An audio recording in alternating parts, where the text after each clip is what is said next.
Welcome to Interpretation of Laboratory Results, HBRS 1209. This is Unit 1, Part 2, Urinalysis. And this is just a quick overview of the urinalysis class. As we have mentioned before in Part 1 of this unit, urinalysis department is usually within the hematology department. Like I said, is a department within a department. It is high volume. Part of the screening, yearly screening, doctors like to include a urinalysis exam. So it is quite common and it is high volume. And just a quick reminder about anatomy and physiology of the urinary tract system. We have two kidneys, posterior, in the posterior part of the body, on top of the hip bones. And each kidney has a functional unit that is where the urine is actually made, where the water that we ingest and all the components of blood is filtered by. And we have about 1,200,000 nephrons, functional units, little pieces, little units, individual units working together so that all the blood in the body is filtered 24/7. So the functional unit of the kidney is called the nephron. That is where the actual filtration and reabsorption happens, where we actually create urine. And we have about 1.2 million nephrons per kidney. How do we make urine? The blood gets filtered by a very specific part of the nephron, and then it goes through that filtrate. What gets filtered by the glomerulus will travel through tubules, proximal convoluted tubules, distal tubules, collecting ducts. All this is a network of tubules that make up the nephron, that different parts are very susceptible, are very permeable to some substances. In some parts of the nephron, of those tubules of the nephron, are going to be reabsorbed back into the body. And if they are waste product or if they are excess amount of any substance, they are going to be secreted. They are going to allow to continue so that they can be secreted out in the urine as waste product. So we have two kidneys, and they are considered to be the upper urinary tract. And then we go to the lower urinary tract, and the upper and lower urinary tract are connected by the ureters.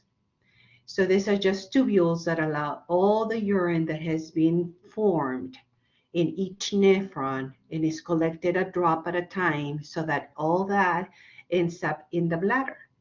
The bladder is just a pouch that is flexible. It's a little bag that has sensors.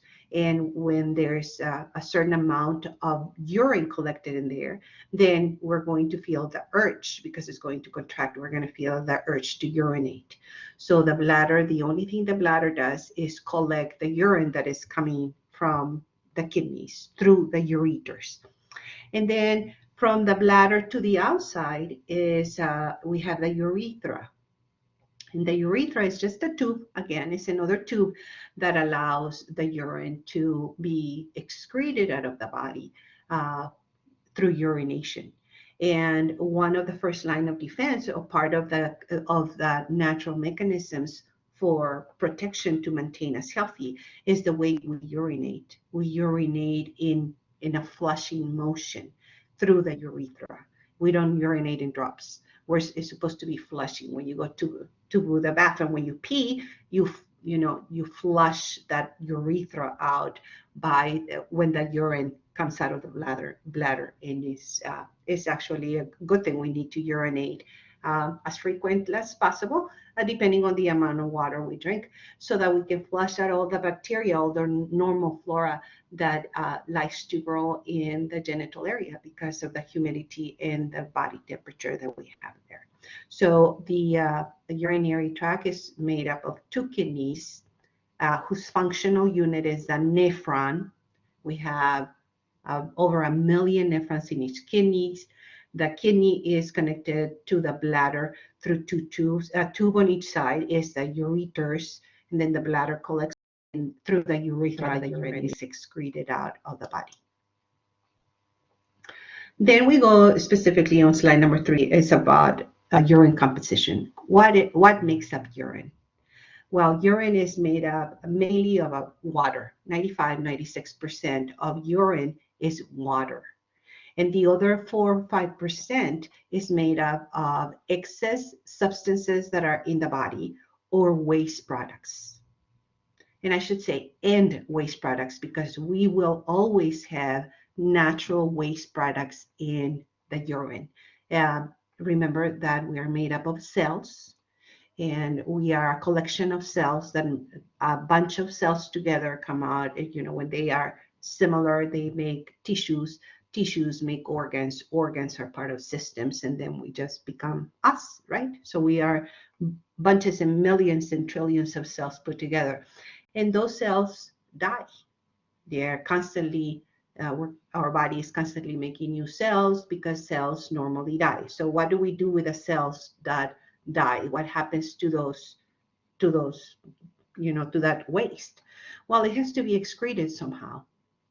It has to be processed. It has to be recycled. Some of it is recycled, some of it is processed for excretion, and the main ways of excretion are urine and feces. We do have other mechanisms, but a lot of waste product, natural waste product, is part of that 5-6% that is present in the urine. So is it okay to drink urine?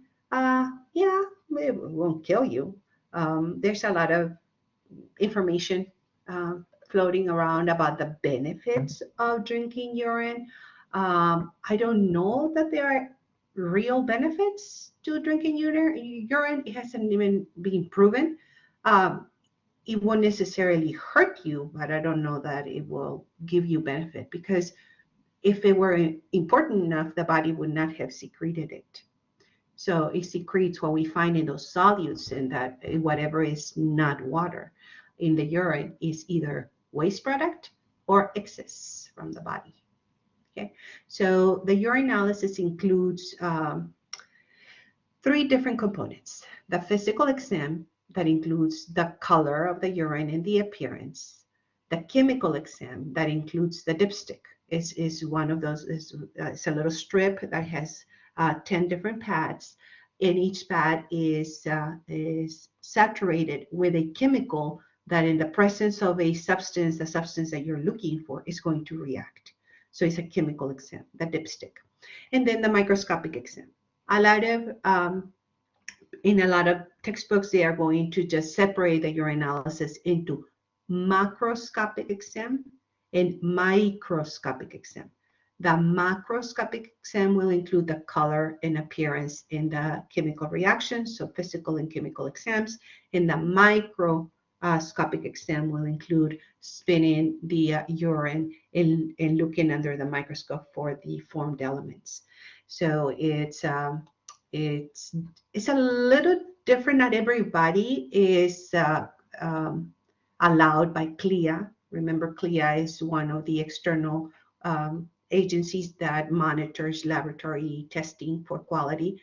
CLIA says that it's okay for anybody to do the macroscopic exam, the physical and clinical analysis, meaning you can do it at home, and you can actually buy the strips, in some pharmacies. Amazon has a bunch of different brands. They can be done at the doctor's office. They can be done at bedside. It's a wave test, the first part, the macroscopic part. But the microscopic part, it should only be done by qualified professionals. And that means laboratory technicians, laboratory techs, scientists or techs, nurse practitioners that have applied for that to be able to perform that function, or doctors. So just so that you are aware. If you are in the medical assisting program, you're likely to do a macroscopic exam of urinalysis. So this is, just so that you know that they shouldn't ask you to do a microscopic exam, and you're probably not going to be shown how in your classes, in your courses, because it's not something that is that you should be responsible for. So the urinalysis is a screening test, like we said before, and it helps the doctor just get a general idea of what's happening in the overall in the body. So it can help the clinician to get a view of the systemic function, and sometimes the results in the urinalysis can point to a very specific disease process that is not yet presented with signs and symptoms. So that can be very good, very, very good. So that's why doctors, routinely order urinalysis. How do we collect the urine? Well, there are different methods of collection, but the most common is you just, collect it in a cup by emptying your bladder. So we pee in a cup, right? Uh, and there are other ways of doing it. You can insert a catheter. The doctor can do a suprapubic aspiration, meaning that they go in with a needle and, they get it directly from the bladder. If they are pediatric specimens, then they can put a little bag around the genital area of those pediatric patients so that when they pee, it collects into the bag. And then once they have urinated, they just unglue the top of the bag and send it to the lab. So there are different ways to collect urine. We want just the midstream clean catch is the best way to collect it. And ideally, the best specimen for a urinalysis exam is the first morning specimen because it's the most concentrated. And we want to see whether there is protein. Protein is the first indicator of renal dysfunction, and is better to find even a trace amount of proteins in the first urine specimen. So that is the best specimen. There are some things, some factors that can interfere with a reporting of accurate and precise results. And remember, we're always going for that. And that has to do with how we collect the specimen. Ideally, again, we want the midstream clean catch. So we want the patient to clean the outside, the genital area before urinating. We want them to start urinating in the toilet so that they flush anything that is there, any normal flora, bacteria, any excess epithelial cells. So we want a little bit of a flush. And then we should tell the patient to hold it and then collect the midstream, continue urinating in the cup. And then we don't need a full cup. About 2/3 of it is fine. And then if they have more to urinate, they can finish urinating in the toilet. But we definitely want the patient to flush for the first stream of the urine. We want it to be flushed out, ideally. And we know in the lab, we can tell when it's not a midstream specimen. It's very obvious. Delays in testing will also interfere with the accuracy and precision of results. We want, ideally, the specimen to be tested within 2 to 4 hours after collection. And sometimes it just does not happen. Sometimes the specimen sits there at room temperature, for hours and hours and hours. And there are some substances that will, increase upon standing, and there are other ones that can decrease upon standing. If there's bacteria, even if there's a little bit of normal flora bacteria in the specimen and it stays there, the bacteria is going to multiply and multiply and multiply. So if there's glucose in the urine, the bacteria will eat the glucose to multiply, But then when we test it, we won't find any glucose. And that is not accurate because that can tell the physician, this patient, it needs treatment for diabetes or needs to have their medication adjusted because the urine is presenting with glucosuria, with glucose in the urine. So there are things there are reasons why we want the specimen to be tested, to be taken to the lab as soon as possible. The lack of expertise from the person that is doing the urinalysis can also make a difference. I know that you will find very easy to dipstick a urine. You'll get, the clinical strip, the dipstick. You saturate it with urine by just dunking it in the urine specimen. You blot it. You're not supposed to blot with a strip facing down. You're just supposed to remove the excess by tapping on the side. Um, that's one very common habit that I've seen a lot of people do, that they blot, that they remove the excess urine from the urine strip by putting it face down, so that all those little pads of chemical reactions touch the paper towel, and that's not it. There's a lot of cross contamination that can happen, so we do not recommend that. Um, then the timing. Once you start doing your analysis, and you'll start reading the reactions. If you're reading them manually, you have to be very aware of the timing where the reaction should be read. When you just allow the instrument to do that for you, because there's point of care instruments that can read the strip, then it's fine. Then the little instrument will, time the reactions, and it will read them accordingly to that. But if you're reading them manually, you have to be aware of the time. Glucose reaction, that is a reaction, is the last reaction or the very top of the strip. We're supposed to wait 90 to 120 seconds, a minute and a half to 2 minutes. And not everybody does that. And I know for a fact, because we've done studies before. So just be aware of that. Just be aware. Just pay attention to those details. Remember that if you, as a medical assistant or as a part of the medical team, are asked to perform the macroscopic or the chemical exam of a urinalysis, that you have a responsibility to the patient.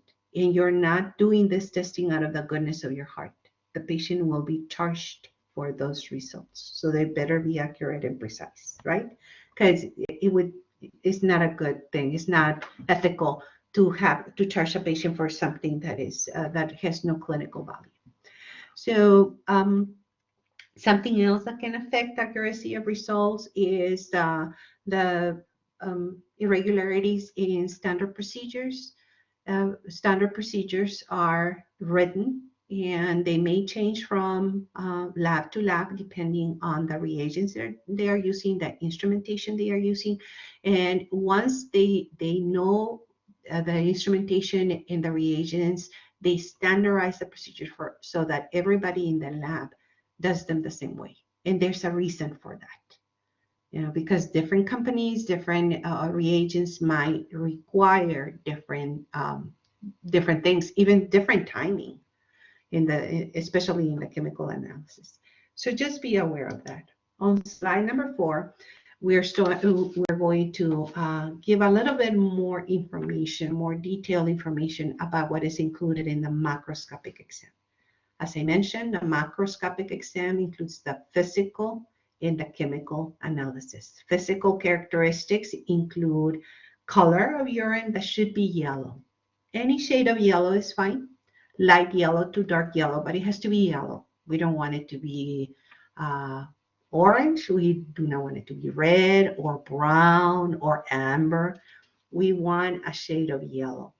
And we want the appearance or the clarity to be clear. We want it to look like pure water. We want to be able to see through. Pure water has no color, but I'm not talking about the color. I'm talking about the ability to see through that specimen. So we want it to be clear. And then the chemical exam, again, includes the dipstick or chem strip that we commonly refer to that. And they are usually 10, there's 10 reactions that happen in that dipstick or chem strip. And we're going to talk about each one of them, just the highlights of what is happening in those reactions. Total volume. We do not get the total volume of random specimens unless otherwise noted, but for your routine urinalysis is not known. But you need to be aware that what is normal urination in a 24-hour period. That's when we can standardize the urine output. So what I have here on the right on slide number 4 is the normal ranges for a 24-hour urine collection. And a 24-hour urine collection can be, ordered for many different things, but the most common is for a creatinine clearance test. The doctor wants to know how the nephrons, how the glomerulus of each nephron is working. So they will ask the patient to collect a 24-hour specimen and then take it to the lab. And that is when we have to take the total volume because it's part of the calculation. And there's established total volumes for 24-hour collection. And the most common is 800 to 2,000 mLs of urine in 24-hour period. So that's what is considered normal. There's a little bit of leeway, okay? It's okay if it's a little less or a little bit more, because this is normal. The other medical terms that are related to urine output are oliguria, and we consider somebody to have oliguria when the urine output is less than 400 in 24 hours. So see the difference between normal and oliguria, like scanty urine. That's usually how they the definition. But this is oliguria means or denotes a decrease urine output, and we don't call it oliguria unless it's less than 400 milliliters in 24 hours. Anuria, no urine output. Well, as you can see, there might be a little bit of urine output, but anything less than 50 milliliters in 24 hours is considered anuria. And polyuria is considered anything above 3 liters, 3,000 milliliters in 24 hours. So those are medical terms, and you need to know what they represent. So if somebody said to have polyuria, it's because they are really urinating a lot compared to what is considered the normal urine output. On slide number 5, we're starting with the physical exam, right? The color and the clarity or appearance. And then I'm going to mention a little bit about the odor. And we don't really report odor, but it can give us some clues. So urine should be clear, yellow and clear. And if there's a color other than yellow, there are some, right here in slide number 5, I have some correlation of the color with a possible problem that may be present, right? Red or red-brown blood. And it's very easy, especially in specimens from female, because there may be some cross-contamination with menstrual flow. So that has to be investigated. The doctor, the clinician, or the history in the patient will indicate that. There's the orange or amber brown is the presence of bilirubin. Bilirubin comes from old red blood cells. So again, it would have to be investigated. By far, those are the two most common. But green, when the urine has like a green tint to it, it's not, green the whole thing. But there's yellow, and then you put it against the light, and then you say, but I can see some greenish here. Well, that's usually presence of very specific bacteria, and is very common to cause UTIs. This bacteria is known to cause UTIs, so the Pseudomonas. We have the brown-black, and that can be because of the patient has a melanoma or alkaponuria. Not very common at all. Hopefully you won't get to see this at all, because then the patient would be very, very sick. Milky white is amorphous phosphates, or orangey pink, sort of like you see here at the bottom picture on the right bottom corner, something like that. That usually happens. There's this type of amorphous happen when the specimens are refrigerated for a long period of time. The components can crystallize and give this appearance to the specimen. Okay, so as you can see, they are benign. They do not really signify anything we can usually trace it back and we will know whether it has been stored in the refrigerator for a long time. We get a lot of clues in the lab, guys, when we don't get good specimens. We can tell in many instances when we don't have a quality specimen.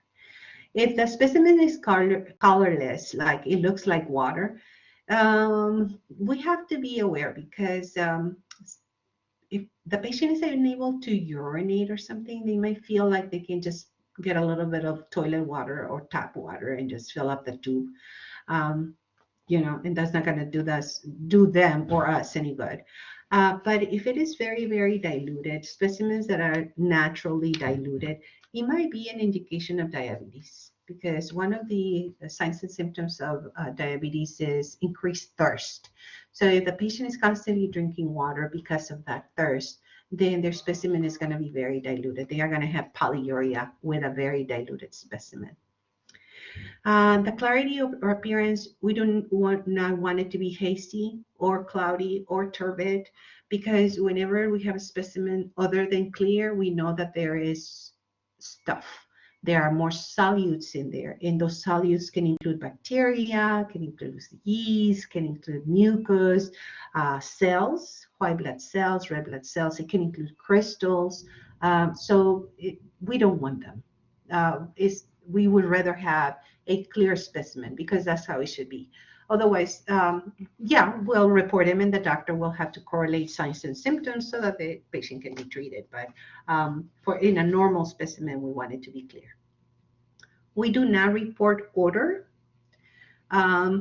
Urine, I know you know what urine smells like because we urinate every day, right?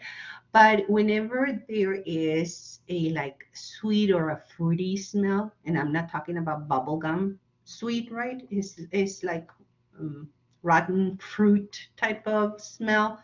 That's usually present seen in patients that have ketonuria, that have ketosis. So ketonemia, they have an excess level of ketones in the blood, and the body will get rid of those excess ketones by urinating them, and we're gonna find them in the urine. And in a clinical setting, we're gonna see them in uncontrolled diabetes. Non-clinical could be somebody that is in the keto diet. Yeah, so if you know anybody that is doing the keto diet faithfully, you know that it's actually doing that, following all the steps, the whole diet. You might want to ask them about how does your urine smell, and let's see what they have to tell you. Okay. Foul or a pungent smell, that's usually UTI. You know when the urine does not smell like urine because we know what normal urine smells like. A musty or a mousy odor in urine, that is usually present in children that have PKU. That is a genetic disorder. So the diaper would smell like this mousy odor. It's urine, but it has this underlying smell. Or another smell that is also noted in newborns, and the nurses are trained on this. If it smells like maple syrup, like pancakes with maple syrup, that's not good. It has to be reported because it can be a clue as to the infant having some kind of genetic disorder. So then on slide number 6, we have a list of the reactions that we are going to read in the chemical exam in the dipstick or chem strip. Most of them include 10 tests. You can find some that are just 4 tests or 8. There's some of them that only present with glucose and ketones. Some of them are just for protein. So you can find some chem strips that are specific for certain reactions, but this is comprehensive. So most laboratories use the 10 test chem strip. And I'm going to make this very easy. You see all this 10 tests, right? The first 2, pH and specific gravity, are the only 2 that are going to be, that you expect to have a number. Those are the only 2 results that are going to be quantitative. They are going to give you a number. pH will be, the normal is from 5 to 8.5. So you have to report a number. It is right here. You can see it, the middle of the strip. So it goes from 5 being, is the lowest that it can go, is the most acidic, to 8.5 being the most alkaline. That's a number. That's quantity. Okay, that's a quantitative reaction. Then specific gravity is another one that is a number, and you have to report a number. Okay, and the specific gravity goes from 1.000 to 1.030. Okay, so it's from 0 to 30, but you always report specific gravity as 1.0 and then 2 digits, number. The last 2 digits are the ones that change. So those are the only ones that you're going to have a number as part of the result. All the other ones, leukocyte, nitrates, blood, glucose, ketones, proteins, bilirubin, and urobilinogen, they should be negative. And a normal patient will have negative, negative, negative, negative. So the reactions are going to be just in the negative part, in what is considered the normal. This is what we expect right here, for this, from leukocytes to urobilinogen. Again, for pH and specific gravity, we expect to have a number. Okay. The other ones, from leukocyte all the way to urobilinogen, they have the reactions have been calibrated so that they can be semi-quantitative. You can report them using words as negative or trace, few, moderate, large, right? Adjectives, descriptions like that. Or it can say 1 plus, 2 plus, 3 plus, 4 plus. And the pluses correspond, and I hope you can see this. I'm going to use protein right here, and protein is very clinical significant. If you can refer to protein, 1 plus, and then you have 2 plus, that is equal to about 2 milligrams of protein, 3 plus, and 4 plus. Right here, you have it in pluses, that it also gives you, correlates it to an approximate amount. Okay, so depending on the laboratory, it's going to be few, moderate, large, or 1 plus, 2 plus, 3 plus, but specific gravity and pH will be numbers. And again, we want everything to be negative. The other slides, the slides starting with slide number 7, we start with the clinical significance of each of the reactions. So why do I care about pH? Well, the normal pH, we expect the urine to be acidic. But just because it's slightly alkaline doesn't mean that it's abnormal, because the alkalinity or the pH can come from medication or from the food that the patient is eating.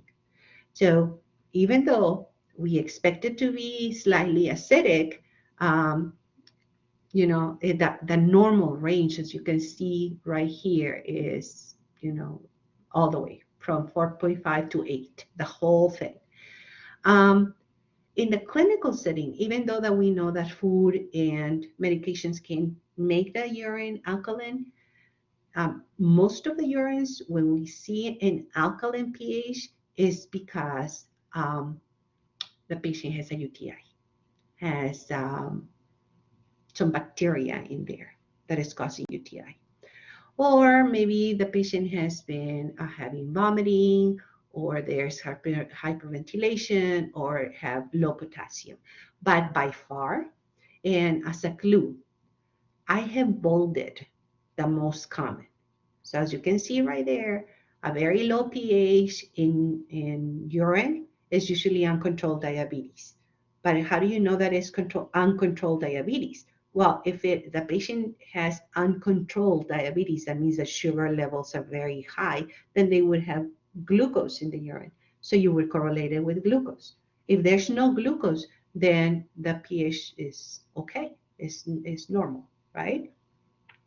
If the urine, the pH is alkaline, then you would say, okay, it can be food or medication, right? But it can also be a UTI. What is common in UTI? Well, bacteria. Then you would look at the nitrite reaction and see if it's positive. So you'll correlate it. So that's how the doctor reads these reports. And in the lab, my students, the MLT students, learn all this because these are clues. They are just present in there. So if the let's say that we have right here, this is an alkaline uh, urine. The number one condition that leads to that is UTI. How can I correlate it? Because if there is a UTI, the patient is going to have bacteria. Okay. Not that the only organism that can cause UTI is bacteria, but that is 99% of the time that is what it is, because it's you can have parasites, you can have trichomonas there. So there's other organisms that can be there. You can have yeast, and that's also an infection, and it's a fungus. But by far, the most common UTI is caused by bacteria. And we sort of call it slightly different names. But correlation, guys, this is why if it is bolded, pay attention. Those are my clues. Specific gravity, again, it gives us the ability of the kidneys to concentrate or dilute the urine. The more water you drink, the more diluted your urine will be, right? So the less solutes you're going to have because you have been diluting them, you have been excreting them, and every time you pee. But let's say that you haven't drank any water in 8-10 hours because you've been busy. Then you go to the bathroom and you urinate, maybe not even a lot of it, but what you urinate is very concentrated. So there's your kidneys had to retain the water in the body because they needed it because there was nothing to spare. So they couldn't afford to lose it in the urine. So that's what specific gravity is about, is telling us whether the kidneys of the patients have the ability to concentrate the urine if the patient hasn't drank any water, or diluted if the patient is constantly drinking water. So I have it right here. High specific gravity is a concentrated specimen. It has a lot of solutes. It's very concentrated. Low specific gravity is a dilute urine, very diluted. Overhydration is the most common. Okay. The leukocyte reaction, leukocyte esterase, we expect it to be negative. And when it's positive, that is usually because we have white blood cells present. And by far, the number one reason for white blood cells to be present in big quantities is because they are fighting off an infection. And those infections can be bacterial infections or yeast infections, viral or parasitic infections. So a UTI. STDs, the presence of STDs, because they lead to inflammation, right? Or the presence of kidney stones, because that also leads to inflammation. Remember, white blood cells will be elevated in infectious or inflammatory processes. But when we're talking about urine, you see leukocyte esterase reaction positive, think UTI, right? But UTI, again, can be caused by something other than bacteria. Now though the most common is bacterial infection. The nitrites, are right here, number 4. We shouldn't have any positive reaction there. So the normal is negative. If it's positive, it means that there's bacteria present, and most gram-negative bacteria, those are the ones that are most likely to cause a UTI, have the ability to change nitrates to nitrites. That will lead to a positive result here. The false negative result can be due to an excess of vitamin C. Is when we are overloading with vitamin C, and I know we do that usually during the winter months. That can lead to a false negative. A lot of doctors like to advise their patients not to take too much or too many vitamins, or too big a dose of their vitamins right before going to the lab, because we know that there can be some interference there. Number 5 is blood. And blood here is a misnomer. It's just not blood. We are looking for red blood cells or hemoglobin. Okay, and the red blood cells are full of hemoglobin. Normal, we shouldn't see any, right? It should be a negative reaction. The most likely reason for a positive reaction here in what we call blood, that is red blood cells or heme, is kidney damage, trauma, anything that causes even a little bit of trauma to the kidneys or the nephrons themselves, kidney stones, even when the UTI is very strong and we have a kidney infection, not a lower UTI, not a bladder infection, but the infection is in the kidney, that can also cause damage because the bacteria are damaging the organ. So we may see some red blood cells. Negative or something that is a false, well, I shouldn't say that it's a false reaction because the reaction happens, but something that the clinical significance is not relevant if it is cross-contamination with menstrual flow. So you have to be aware. So sometimes it's just this reaction is positive, not because there was trauma or there is something going on with the kidneys, but because there was cross-contamination. So just be aware. False negative against very high levels of vitamin C. We have on slide number 8, glucose. We shouldn't have any glucose in the urine. Whenever we have glucose in the urine, is because our serum glucose, our blood glucose, is very, very high. And the kidneys are trying to get rid of some of that excess glucose that is in the blood. So normal, negative. Any positive, then it's usually because there's hyperglycemia. There's high levels of glucose in the blood, and the urine are trying to get rid of that. When does that happen? When somebody is not taking their medication, controlling their diabetes, treating the diabetes as they should. Okay. False negative, increased levels of vitamin C. Ketones, we should not have ketones in the urine. So any time we see a positive reaction is okay. So what happened? What led to the presence of ketones? Uncontrolled diabetes. If the patient is not controlling their diabetes, and the reason for diabetes, right, is because there's problems with insulin. Either there's no insulin or the insulin is not working, and we end up with high glucose level. Well, the body still needs energy, so it's going to use fats as a source of energy, and that is going to lead to the presence of ketones. And the body can deal with some ketones. It's normal. But when there is an excess, then the patient will become ketonemic. It's going to have ketosis, and then the ketones are going to be excreted in the urine.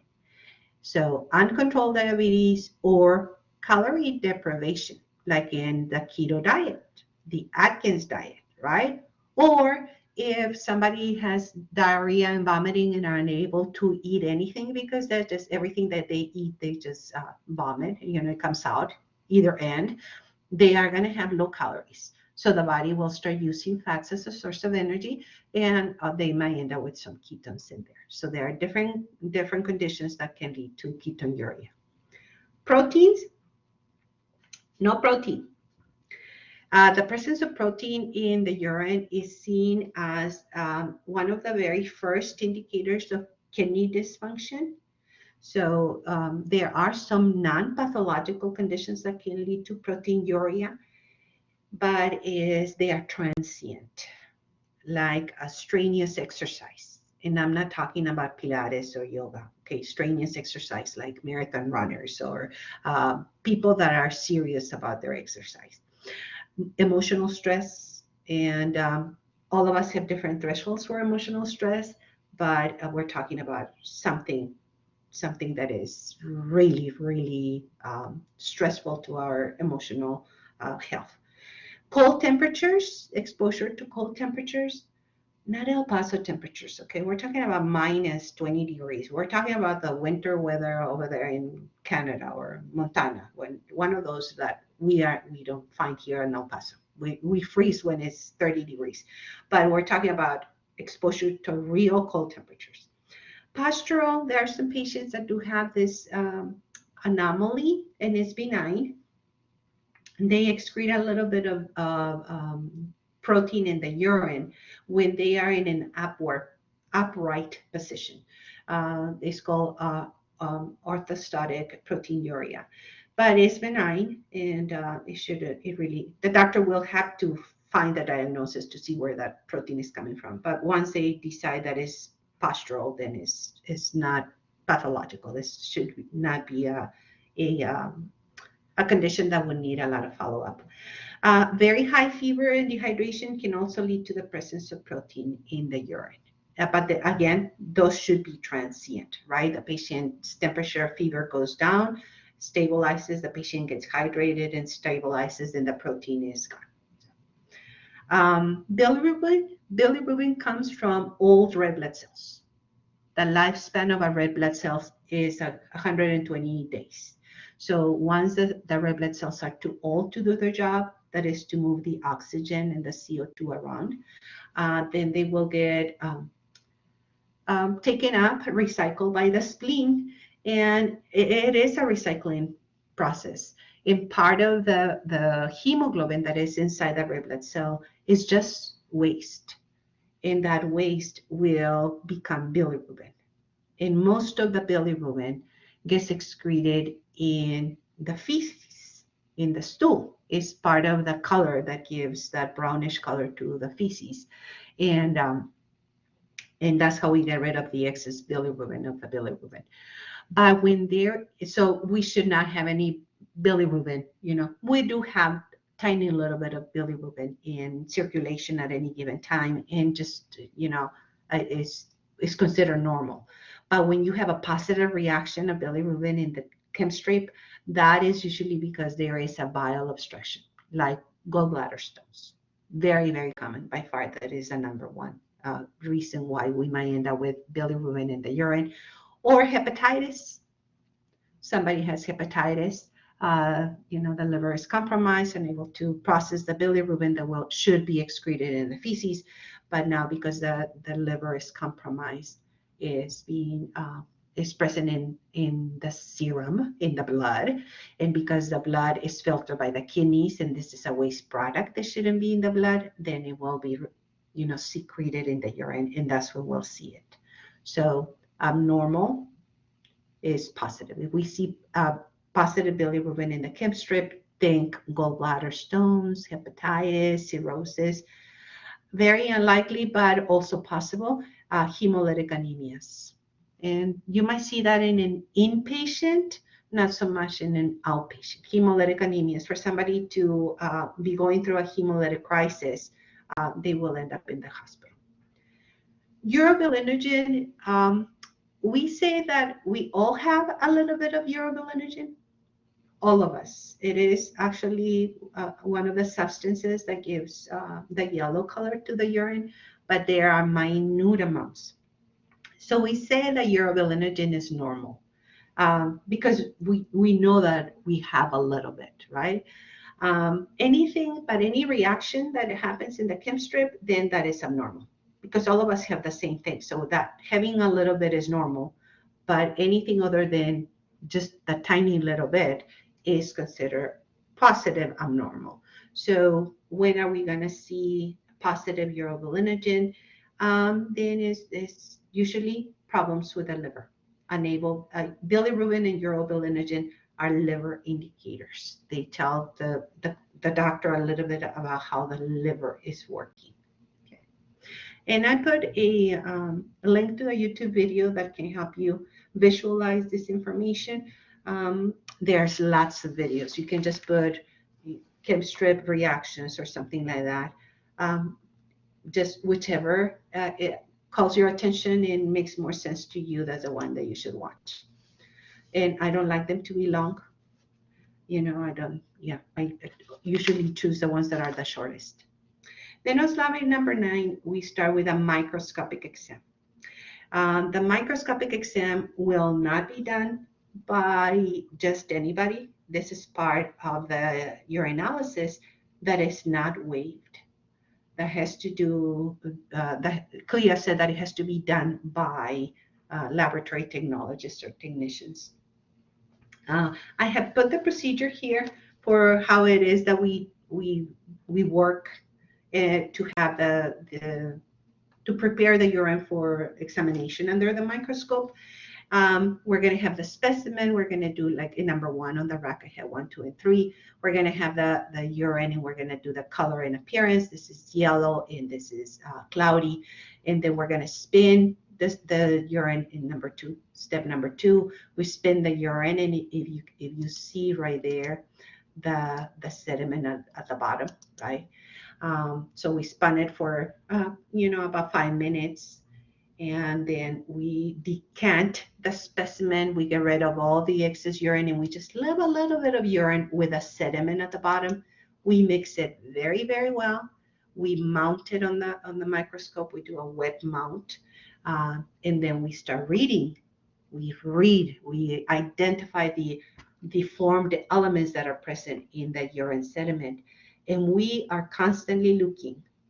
We look for cells. Which type of cells? We look to see if there's white blood cells. And if there's no white blood cells, we say none seen. Red blood cells, we look for red blood cells, none seen. And if they are, we have to count them. We have to report in average. Then we say, is there bacteria?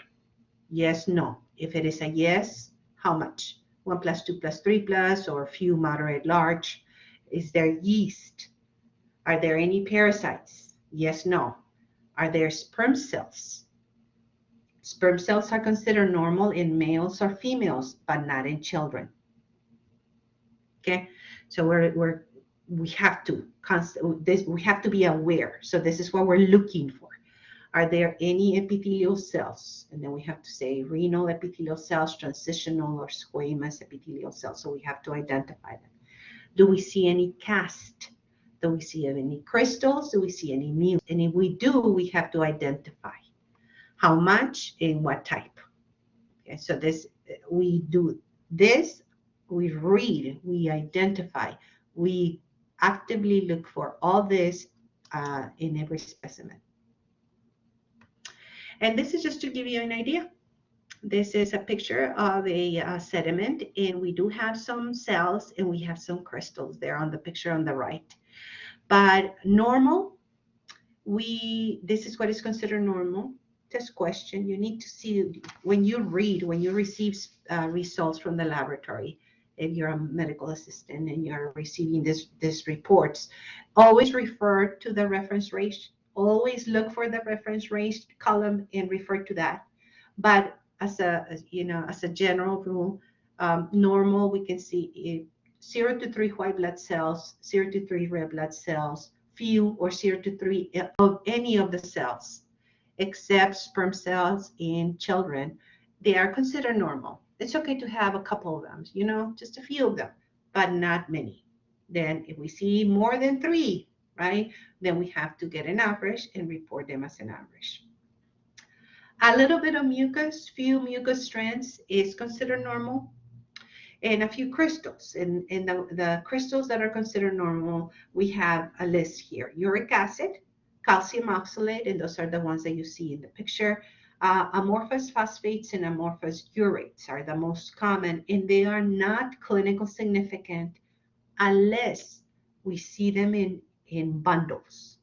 If I see a bundle of calcium oxalate in a urine that is freshly voided, and somebody just urinated and they collected it, send it to the lab for testing within 2 to 4 hours, and I see clumps of calcium oxalate or clumps of uric acid, those are very indicative of kidney stones, so we have to report it. On slide number 11, I'm showing you some of the cells or how the urinalysis microscopic exam looks when we have too many cells that shouldn't be there. And we have definitely more than 5 WBCs on this slide. And on the pictures on the right column, we have too many transitional epithelial cells, too many renal tubular cells, white blood cells and red blood cells. So this is abnormal, and we have to report it. And we have to count them. We have to give the clinician an average. Cast, the only cast that is considered benign, and only if it's few, like 0 to 3, is the Hyalin cast. And you have it right here, is the very first one right there. It says Hyalin cast, and it's right there in red, and it's bolded, right? So, because like we said, there can be some non-pathological conditions that lead to proteinuria. In cast, the foundation, the matrix of a cast is protein.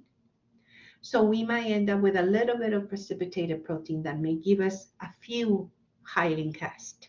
So those, a few, consider normal, not clinical significant, not a big deal. But if we start saying that the Hyalin cast now is full of formed elements, cells that, that we can identify, white blood cells or red blood cells. Sometimes they are so cellular that they become granular, and we cannot really tell what is embedded in the protein in the cast. So we just call them granular cast, and that can be from epithelial cells, from white blood cells, red blood cells, fat. It can be anything, but we are unable to identify it, so we just say granular cast. The ones that are really, really, really bad are the waxy cast. Waxy cast and broad cast. If they are waxy and broad, they are usually indication of renal failure, in red and bolded, right? When we see a lot of white blood cell cast, those are seen in kidney infections, upper UTI. When we see a lot of red blood cell cast, then that usually is because there is acute glomerulonephritis or kidney stones. So damage, a lot of red blood cells means damage. So just things to keep in mind. And if it's welded and it's red, if I'm pointing it to you, please pay attention. And then slide number 13 is just to give you an idea of abnormal, very, very abnormal findings that we can find in the urine. Abnormal crystals, and we have them right here on the lower left. All of those are abnormal. We should not find them. We don't want to find them because they are very clinical significant. They point to a disease process in the patient. We don't want to see them bacteria, that much bacteria. It's okay to have, a few, and it all depends. If we have few bacteria with white blood cells, that's still a UTI. But if it's just bacteria, few bacteria, or occasional bacteria, we might say this is not a clean collection. This is not a midstream collection, but it's still considered abnormal. Parasites, they look very pretty under the microscope, guys. These ones have been stained. That's why they look purple. That Trichomonas vaginalis.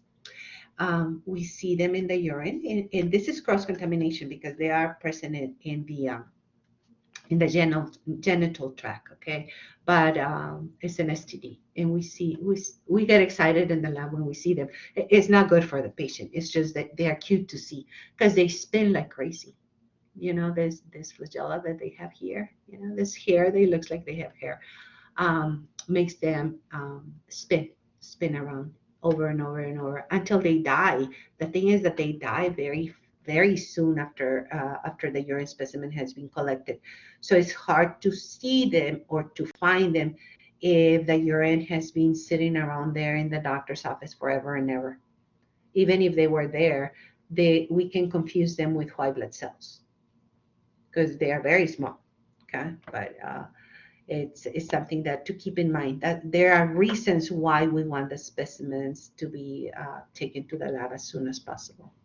And we can also see yeast for yeast infections, or it's common in diabetic patients, but yeah, it's clinical significant. Then on this last slide is a urine pregnancy test. And the urine pregnancy test is not part of the urinalysis. We don't do a pregnancy test, a urine pregnancy test on every urine. But it is very common to use urine for a urine pregnancy test, right? We can also do the serum. When it's urine, when we're using urine as a specimen to look for, to detect the presence of the hormone, remember that we are looking for the hormone that is made when the placenta starts forming. But when we're using the urine as a specimen, then it's a wave test.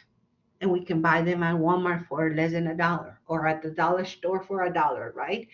They are very common. Anybody can do them. They are not as accurate as the blood or the serum pregnancy test would be, but they are very common. And again, you want to follow instructions. And just because it's negative, it doesn't mean that you're not producing the hormone. It just means that it might be too low. You don't have enough hormone yet to be detected by this test. So just you can repeat it in a couple of days, and by then it may be positive. So just keep in mind that we are looking for human chorionic gonadotropic, or HCG. We're looking for specifically for the beta fraction. There's also alpha fraction, but the one that we look for in this pregnancy test are the beta fraction of the HCG hormone that is produced whenever the placenta starts forming. Okay, so I hope this helps, and let me know if you have any questions. I'm stopping recording now.